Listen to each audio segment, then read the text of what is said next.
Welcome to Bizcoot Bites and another episode today.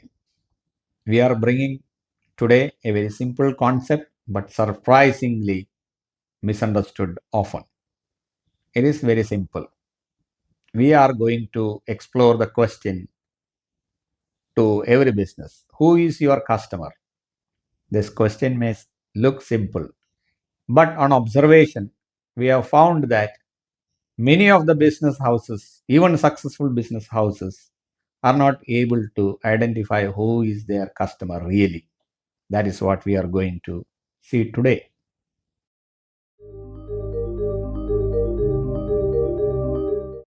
It is a known fact that no business can exist without a customer.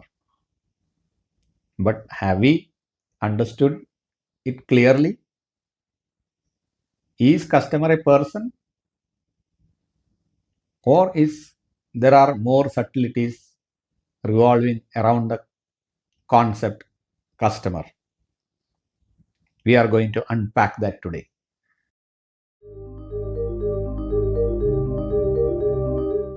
At first glance, who is your customer looks very simple. It sounds simple, and everybody will answer this question: what is this? A customer is the person who buys or pays for the product or who buys the service is the customer. The answer is not that straightforward. There are many complexities involved in that. Let us look at it.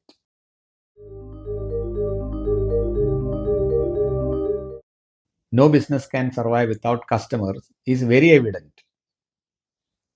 Salaries to the employees is paid by the customer, and profits to the investors is also provided by the customer. Without customer paying for a product or service, a company cannot survive for long. That is the reality, and that is the fundamental truth.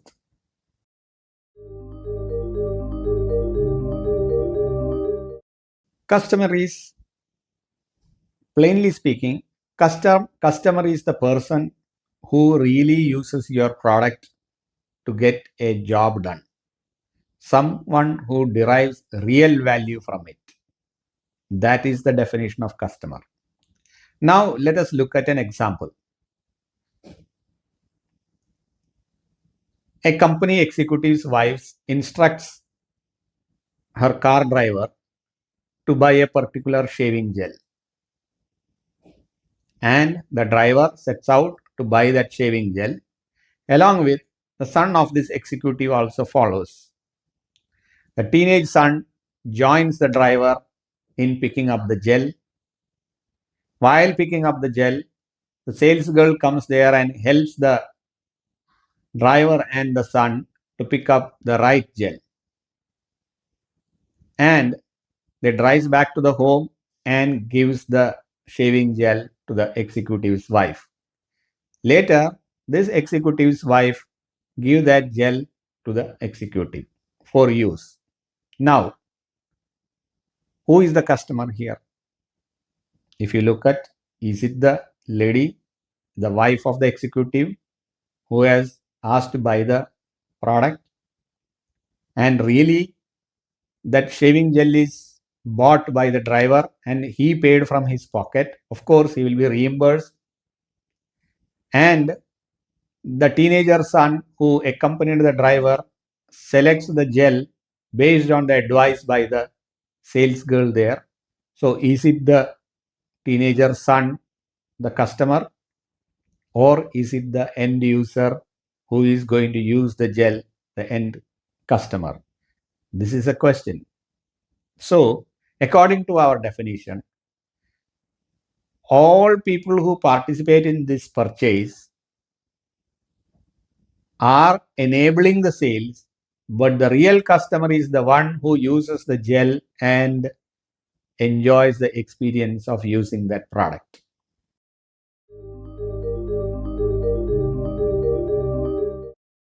Yeah, from this example that we come to know that the real customer is the end user who is solving his life's problem with that product or service. Still, there are many misconceptions around the customers. Many businesses mistake assuming that their distributor or the purchasing agent, or a buyer as their primary customers. Of course, they are enabling the product to be taken to the real customer, but they are not the real customers. The core customer is the user who consumes the product and enjoys the benefit that are provided by the product or the service.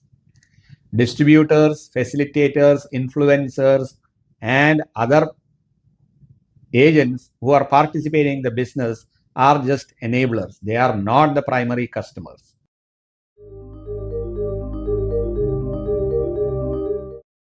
So from this example, we now know who is the customer. Who is the customer is the end user who is really enjoying the benefits of your product or service is the real customers.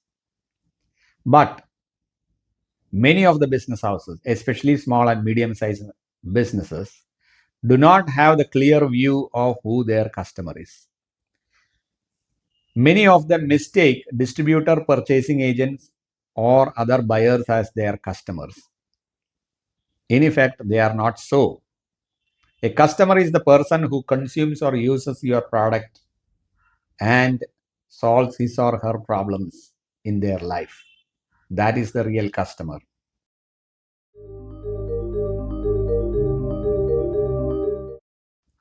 IBM was one of the companies who were supplying personal computers, PCs, to the customers.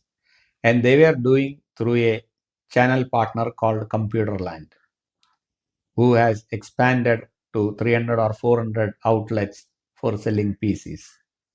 IBM thought that they are selling to Computerland and Computerland is their customers. Because of entry of other companies like Dell and Compaq, who supplied the computers directly to the consumer, bypassing the retail outlet, the Computerland was not performing well, and ultimately that chain of stores was closed and IBM lost their business. A company of that size can make mistake, can have this mistake of identifying their customer. What about small and medium sized enterprises? They can also have this blind spot. So it is very important for the business owners and small businesses to define who their customer is primarily, so that they can work around to satisfy that customers. But unfortunately, we focus on two business enablers such as distributors, wholesalers, influencers, etc.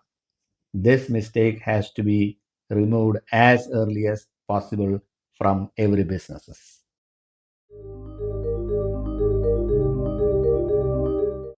There are many benefits by identifying the real customer of a business. If you know your customer well, you can design better products, you can offer superior services, you can understand their real needs and pain points, you can achieve customer satisfaction effectively, you can gain their loyalty. There are many benefits that are associated by identifying who the real customer of your business.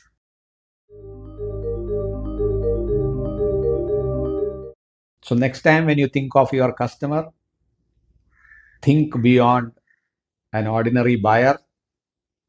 Think of people who are utilizing your product and solving their issues, and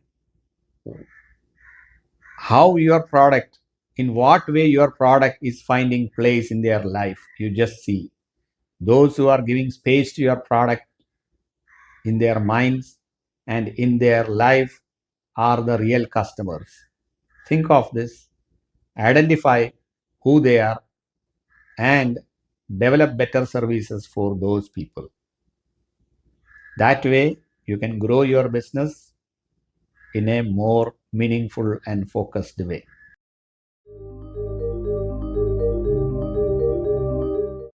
We hope that you found today's topic very interesting and useful for you. We look forward to see you in other episodes of Bizcoot Bites soon. Thank you for listening.